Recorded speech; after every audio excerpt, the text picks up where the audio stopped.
குட்டிமா, நீ தங்கத்தை பார்க்கும்போது அது எப்படி இருக்கும் என நினைக்கிறாய்?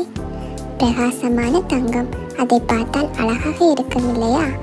ஆனால் ஒரு முறை தங்கம் காரணமாக பெரிய துன்பத்தை சந்தித்த ஒரு ராஜாவின் கதையை நான் உன்னிடம் சொல்லப் போகிறேன். சரி, கதை ஆரம்பிக்கலாமா? ஒரு நாள் ஒரு தொலைதூர ராஜ்யத்தில் மிதாஸ் என்ற ஒரு ராஜா இருந்தாராம். அந்த மிதாஸ் ராஜாவுக்கு தங்கத்தை பார்க்க ரொம்ப ஆசை.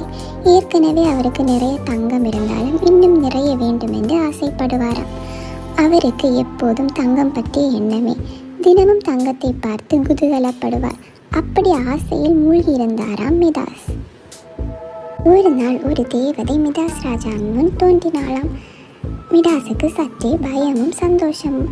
தேவதை அவரிடம் கூறினார், நான் உங்களுக்கு சிறப்பான சக்தி தரப்போகிறேன்.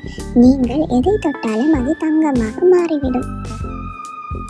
மிடாஸுக்கு தங்க கரம் கிடைத்ததை நினைத்து அவர் மகிழ்ச்சியுடன் இருந்தார். அவருக்கு அருகில் ஒரு பூ இருந்தது. அந்த பூவை தொட்டதும் அது தங்கப்பூவாக மாறிவிட்டது. மிடாஸுக்கு மிகவும் மகிழ்ச்சி அடைந்தார். தன் அரண்மனையில் உள்ள பொருட்கள் எல்லாவற்றையும் தங்கமாக்க தொடங்கினார். மரங்கள், பூக்கள் எல்லாமே தங்கமாக மாறின. அது அவருக்கு மிகுந்த மகிழ்ச்சியை தந்தது. ஆனால் அடுத்து என்ன நடந்தது தெரியுமா? மிடாஸின் மகள் அவரை அணைக்க ஓடி வந்தாள். மகிழ்ச்சியுடன் மிடாஸ் தனது மகளை தழுவினார். உடனே அந்த பாவப்பட்ட குழந்தை தங்க சிலையாக மாறிவிட்டாள். அப்போதுதான் மிடாஸ் உணர்ந்தார், தங்கத்தின் ஆசைதான் அவருக்கு பேராபத்தை உருவாக்கியுள்ளது. அவரது கண்களில் கண்ணீர் வந்துவிட்டது. அவர் பிரார்த்தித்தார், தேவனே, எனக்கு இந்த சக்தியே வேண்டாம், என் மகளை மீட்டு தாருங்கள்.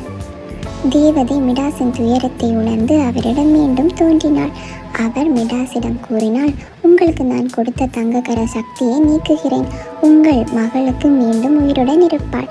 மிடாஸ் மகிழ்ச்சியுடன் தங்கத்தின் ஆசையை விட்டார். மிடாஸுக்கு மிகவும் சந்தோஷம். அவர் தனது மகளை மீண்டும் பெற்றார். அன்புடன் அணைத்து கொண்டார். அப்போது அவருக்கு புரிந்தது, அன்பும் மகிழ்ச்சியும் தான் வாழ்க்கையின் உண்மையான செல்வம். இதுதான் குட்டிமா மிடாஸ் அரசனின் கதை.